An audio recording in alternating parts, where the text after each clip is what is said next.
네, 안녕하세요. 땅끝TV 하이바입니다. 오늘은 법원 집회가 있었습니다. 바쁜 월요일임에도 불구하고 각자 시간을 쪼개가며 애써 참석하시는 동지분들을 뵈면서 비록 몸은 고단했지만 마음만큼은 더없이 훈훈했던 그런 하루였습니다. 음, 국사에 전념하신 가운데 각하의 존재 더욱 건승하심을 앙축하나이다. 본인은 각하께서 출국 허가만 해주신다면 미국에서 2, 3년간 체류하면서 완전한 치료를 받고자 희망하온데 허가하여 주시면 감사천만이겠습니다.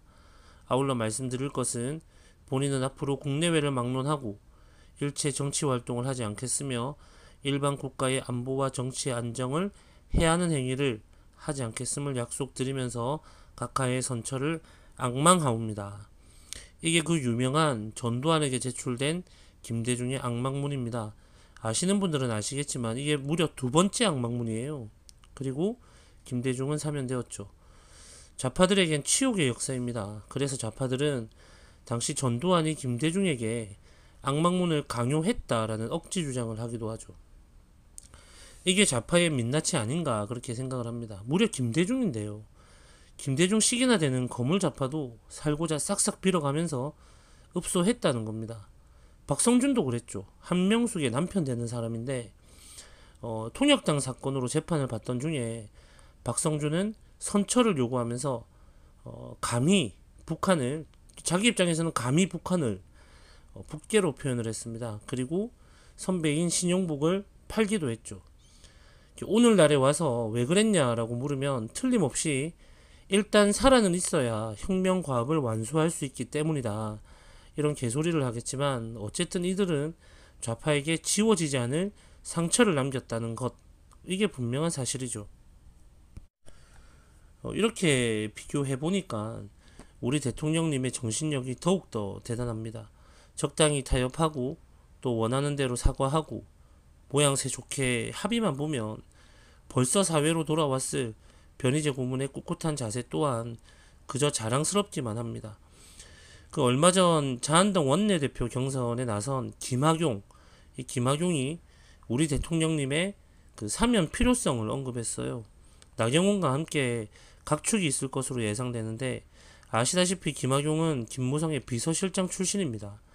나경원은 김무성이 탈당할 때 보험으로 남겨둔 또 다른 최측근이죠. 이런 자의 입에서 사면 이야기를 듣게 되니까 더욱더 불쾌합니다. 아니나 다를까 나경원은 태극기 부대도 함께 가야 한다. 뭐 이런 따위의 발언을 했더라고요. 사기 탄핵을 겪으며 우리는 많이 성장했잖아요. 그래서 이런 뻔하고도 얄팍한 속임수에 뭐 절대 속을 리 없지만 뭔 짓을 하든 손해볼 것 없고 이럴 것 없는 저 쓰레기들은 견고한 태극기 애국 진영에 스크래치만 내어도 성공이라는 생각을 하고 있는 것일지도 모르겠습니다. 죄 없는 이에게 사면이라뇨. 가당치도 않지 않습니까? 악법도 법이라는 말이 있습니다. 지금이 비록 좌익 시절이고 또 문재인 치하의 족같은 시절이지만 일단 현행법으로 형이 확정되면 답이 없다라는 그런 의미입니다. 그래서 저는 뭐 재심까지 바라보고 있어요. 건전하고도 건강한 우익이 주인 되는 날, 그때가 되면 답이 나오리라 생각을 합니다. 그리고 분명히 그날이 그때가 그리 오래 걸리지 않을 거라고 생각합니다. 저와 같은 생각을 가지신 분들이 많으신 줄로 압니다. 그래서 마냥 인내하시는 우리 대통령님의 그 침묵의 저항이 가슴 시리도록 아름다운 것이죠. 철진한 이슈로 폄하되고 비아냥의 대상이 되어버린 태블릿 PC가 가치로운 이유는 심판의 날에 저들의 목을 칠 수 있는 검과 같은 것이기 때문입니다. 그래서 묵묵히 태블릿 PC 이슈를 지켜가는 변희재 고문과 미디어 워치가 소중하죠. 누군가가 사면을 말하면 우리는 분노합니다. 사면이란 죄를 면해주겠다는 것인데 애초에 죄가 없는 이에게 사면은 성립되지 않잖아요. 당연히 뭐 대통령께서도 받지 않으실 거라 우리는 그렇게 신뢰하고 있습니다. 하지만 사실 마음이 아픕니다. 방법만 있다면 좀 더 빨리 끝내고 싶은 마음이 간절하죠. 머리는 끝까지 당당하시리라 그렇게 믿고 또 그것을 기대하지만 가슴은 늙고 병든 여성이 감당해야 할 이 비참한 현실의 무게에 한없이 아프기만 하죠. 사실 이게 우리의 심정이잖아요. 아마도 많은 분들이 이런 생각들로 마음이 번잡하시리라 생각합니다. 그래서 고민을 해봤어요. 정말 심각하게 고민을 해봤어요. 법원 집회 현장에서 이 생각으로 머릿속이 내내 어지러웠습니다. 답을 찾아가는 길은 두 가지였습니다. 현재 대법원에 상고심이 남아있지만 전혀 기대하지 않으므로 논외로 하겠습니다. 첫 번째는 북한의 비핵화와 인권 문제가 해결되어 가는 과정을 통해서입니다. 문재인과 김정은 그리고 시진핑이 최선을 다해서 미국을 포함한 국제사회를 속인다 했을 때 간신히 통할 수 있는 것은 그저 핵 문제뿐입니다. 고작 핵 문제만 통할 수 있어요. 인권 문제는 결코 피해갈 수 없습니다. 애초에 핵과 인권은 성질부터가 완전히 다른 것입니다. 문제 해결이 지연되는 중에도 누군가가 죽어나가고 있다는 것. 북한을 예로 들면 지금 이 순간에도 북한 주민은 죽어나가고 있다는 것. 이것이 바로 인권 문제이기 때문입니다. 미국이 어느새 비핵화와 함께 인권 문제를 거론하고 있어요. 북한도 바보가 아니죠. 어찌어찌 해서 핵 문제가 해결된다 해도 인권 문제가 연이어 등장하게 된다는 사실, 그리고 인권 문제는 김정은이 살아서는 결코 해결되지 못한다는 사실, 반드시 죽어야 한다는 사실. 이걸 조금 더 쉽게 말하자면 인권 문제로 번져가는 것을 피하기 위해서 애초에 핵 문제 또한 북한이 해결할 생각이 전혀 없다는 겁니다. 해결해서는 안 되는 상황이 돼버린 겁니다. 결국은 무력이 사용되어야 할 거라고 생각해요. 러시아와 중국 입장에서는 할 말이 없겠죠. 의도적으로 제재를 완화시킨 장본인들이니까. 그리고 평화적인 해결을 위해서 가장 노력한 이는 틀림없이 미국이니까. 이 과정에서 반드시 좌파는 척결됩니다. 그러면 정치적 잣대가 적용된 모든 사법 이슈는 재심의 대상이 되어야 하겠죠. 공정한 재판이 보장될 거라고 생각합니다. 첫 번째 길은 이것입니다. 매우 희망적이죠. 너무 낙관적인 거 아니냐라고 하실 수도 있겠지만 결코 허황된 얘기가 아닙니다. 반론은 얼마든지 환영해요. 논리적으로 반론을 제기한다라면 얼마든지 환영합니다. 하지만 논리적인 반론 제기는 거의 불가능할 만큼 한반도 정세는 그렇게 흘러가고 있습니다. 그런데요, 이러한 첫 번째 길에는 한 가지 맹점이 있어요. 바로 우리가 관여할 수 있는 부분이 거의 없다는 겁니다. 우리가 적극 기여해서 이런 시기를 앞당기는 것이 거의 불가능하다는 겁니다. 우리의 의지가 반영될 수 없다라는 거예요. 다음으로 두 번째 길입니다. 먼저 잠시 짚어야 할 것이 있어요. 우선 문재인하고 김무성은 공범이잖아요. 공범. 사기 탄핵에는 각각의 여러 이유가 있겠지만 대표적인 것들을 하나씩 꼽자면 김무성 패거리는 개헌의 주도권을 확보함으로써 의회 권력을 영구화하려 했던 것이고, 문재인 패거리는 보수 전체에 거대한 이 똥물을 들이붓는 것으로 장기 집권의 초석을 다지려 했을 거라고 생각합니다. 물론 적화야욕도 있었을 것이고 당시에 빅이슈였던 송민순권을 덮고자 했음도 있겠죠. 아무튼 김무성 패거리의 입장만 보시면 됩니다. 국정농단이라는 이 개소리를 짓거리며 이것이 제왕적 대통령제의 폐해니까 국민 여러분 이원 집정부제 합시다, 이렇게 하려고 했던 건데 개헌 무산됐죠. 정권도 뺏겼죠. 지금은 공범인 문재인에게도 개무시를 당하고 있죠. 심지어는 수장이라고 할 수 있는 이명박이 날아가 버렸어요. 자, 이제 김무성 패거리가 어떤 반격을 할 수 있을까요? 근래 태극기 집회를 한번 보세요. 이 족같은 자한당 의원들이 어떤 개소리를 하고 다니는지도 한번 보세요. 의도가 보이시죠? 뻔한 한 가지 의도가 보이실 겁니다. 틀림없이 세력을 모으려 하고 있는 겁니다. 모아서 뭘 하려는 걸까요? 바로 답이 나오죠. 탄핵 아니면 개헌의 주도권을 쥐겠다는 것입니다. 문재인 입장에서 탄핵을 당하면 그동안 우리가 정말 궁금했잖아요. 저거 뒷감당 어떻게 하려고 저렇게 막무가내냐, 폭주하느냐, 그렇게 궁금했는데 이제 뒷감당 해야죠. 마구 싸질러 놓은 대가를 치러야겠죠. 찢겨 죽을 겁니다. 개헌 주도권을 뺏겨도 마찬가지죠. 그러면 이제는 문재인이 대응을 해야 돼요. 김무성 패거리들에게. 딱 하나의 이슈로 모든 것을 덮어버리는 방법은 한 가지밖에 없습니다. 바로 우리 대통령님을 사면하는 겁니다. 대통령님께서 사회로 돌아오시는 순간 자한당과 보수파리들은 어떤 꼬라지가 되겠습니까? 그저 존재만 하셔도 보수우익 정계는 철저하게 재편되겠죠. 개편이 되겠죠. 우리 대통령님은 존재 그 자체가 보수우익의 가장 가치로운 세력이니까. 문재인은 뭐 대인배 코스프레를 하겠군요. 쓰레기 언론들은 무죄가 아닌 사면이다.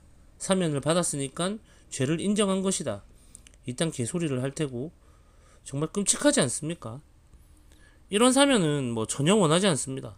설령 찢어 죽여도 시원찮을 그 자한당을 철저하게 몰락시킬 수 있는 절묘한 한 수가 된다 하더라도 이런 사면은 원하지 않아요.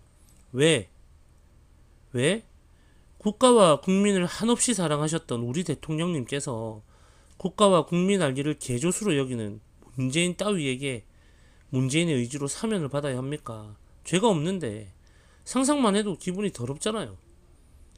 하지만 만약에 가능만 하다면 이런 사면은 어떠세요? 미국이 트럼프가 문재인에게 강요하는 사면, 이런 사면은 어떠십니까? 어쨌든 뭐 사면이라는 용어가 거슬리신다면 미국이 트럼프가 문재인에게 강요하는 무조건적인 석방이라면 어떠세요? 미국이 사기 탄핵의 실체를 모를 리가 있을까요? 촛불 데모에 동원된 일본 좌익 노조의 정체를 모를 리가 있겠습니까? 일당받고 투입된 중국인 유학생들의 존재를 모를 리가 있을까요? 촛불 데모에 등장한 각종 사회주의 피켓들을 보지 않았을 리가 있겠습니까? 무엇보다 한국의 대통령이란 작자가 얼마나 시뻘건 놈인지 모를 리가 없겠죠. 외신이 수시로 보도했던 것이 문재인의 이념적 색깔이었거든요. 일개 언론사들이 아는 것을 미국 정부가 모를 리가 있겠어요. 또 한 가지, 근래 거침없이 이 대한민국의 체제 전복을 우려하는 발언들을 쏟아내고 있는 이 고든창과 타라오 등등의 전문가 그룹들도 한번 보세요. 이들의 발언은 이들 개개인의 입장일까요? 아니면 미국 행정부를 대신해서 말을 하고 있는 것일까요? 그리고 이들이 누구를 만났습니까? 나름 보수의 그 주류 정치라는 자한당과 접점이 있었던가요? 이들이 만난 그 국내 인사들의 면면을 한번 보세요. 정말 미국이 모르겠습니까? 사기 탄핵의 실체를 모를 리 있겠습니까? 미국 입장에서 사기 탄핵이 용납되는 경우는 미국의 이익에 부합될 때입니다. 문재인이 어떻습니까? 종북 종중의 극치 아닙니까? 이익에 전혀 부합하지 않죠. 한번 상상을 해보세요. 반미의 극치를 달리던 중에 문재인이 반미의 극치를 달리던 중에 미국의 도움이 반드시 필요한 순간 문재인은 너무 절박해서 트럼프가 쌓아놓은 똥까지 핥을 만큼 그렇게 간절한 때에 미국이 이렇게 요구를 하는 거예요. 좋아, 그럼 특사 보내. 특사를 보내. 우리가 소원 한번 들어줄게. 살려줄 테니까 특사 한번 보내봐. 단 우리는 특사로 박근혜 대통령을 원한다. 이게 바로 무조건적인 석방이죠. 이게 불가능해 보이세요? 아닙니다. 첫 번째 길과는 달리 이 두 번째 길은 우리가 기여할 수 있는 방법들이 아주 다양하고 많습니다. 평택 험프리스 기지 인근을 태극기와 성조기를 든 채 10,000명이 행진한다고 한번 생각을 해보세요. 기지 전체에 쩌렁쩌렁 울리도록 땡큐 USA를 외친다고 한번 생각을 해보세요. 변화가 없겠습니까? 성주 사드 기지는 좌빨들에게 뺏겼죠. 여기에 태극기 애국민 10,000명이 들이닥친다고 한번 생각을 해보세요. 몰아내지 못하겠습니까? 이 극적인 변화에 미국이 반응하지 않겠습니까? 광화문 미 대사관 앞에 10,000명이 모여서 미국과의 동행을 외친다고 한번 생각을 해보십시오. 매주 이렇게 한다고 생각을 해보세요. 진짜 변화가 없을 거라고 생각하십니까? 광화문에서 툭하면 김정은 이 개새끼를 환영하니 어쩌니 하는 좌빨의 그 성명문이 발표됩니다. 두고 보지 말아야죠. 즉시 행동해서 몰아내야죠. 공권력에 좀 당하면 어떻습니까? 현행법 위반으로 고생을 좀 하면 어떻습니까? 끌려갑시다. 피도 흘리고 포승줄에 묶입시다. 그냥 보여주면 되잖아요. 좌빨이 그랬던 것처럼, 좌빨이 피를 흘리는 상황을 유도해서 국민을 선동했던 것처럼 우리는 똑같이 미국의 마음을 사로잡으면 되잖아요. 우리는 옳은 방향성을 가져야 합니다. 미국을 비롯한 세계가 이미 사기 탄핵의 실체를 다 알고 있는 마당에 속고 마냥 속고 또 속고 그렇게 속아가면서 자한당의 똥구멍이나 핥아대고 있으면 미국 눈에 우리는 어떻게 보이겠습니까? 우리에게서 가능성을 발견할 수 있겠습니까? 작년이었나요? 올해 초였나요? 제가 작년으로 기억을 하는데 이란에서 민중 봉기가 있었죠. 헤일리 유엔 대사와 트럼프가 직접 트윗으로 이란 국민을 응원했었어요. 우리에게 대단히 의미 있는 힌트입니다. 미국과의 동행을 이토록 갈구하는 한국의 국민들, 이 애국민들이 바라는 지도자는 누구인가? 미국이 이렇게 궁금하도록 만들어야죠. 미국이 궁금하면 들여다보지 않겠습니까? 미국에 의한 무조건적인 석방, 꿈같은 얘기로 들리실지도 모르겠지만 최악의 위기에서 무엇이든 하지 못할 일이 무엇이며 또한 우리가 가릴 것이 뭐가 있겠어요. 충분히 해볼 만한 일 아닙니까? 이 소망, 이 소원, 이것이 달성될 때까지 절대 포기는 없다. 달성될 때까지 그냥 한다. 그렇다면 반드시 이루어질 수밖에 없잖아요. 추상적인 얘기가 아니죠. 결코 감성적이지도 않습니다. 이보다 현실적인 방향이 있습니까?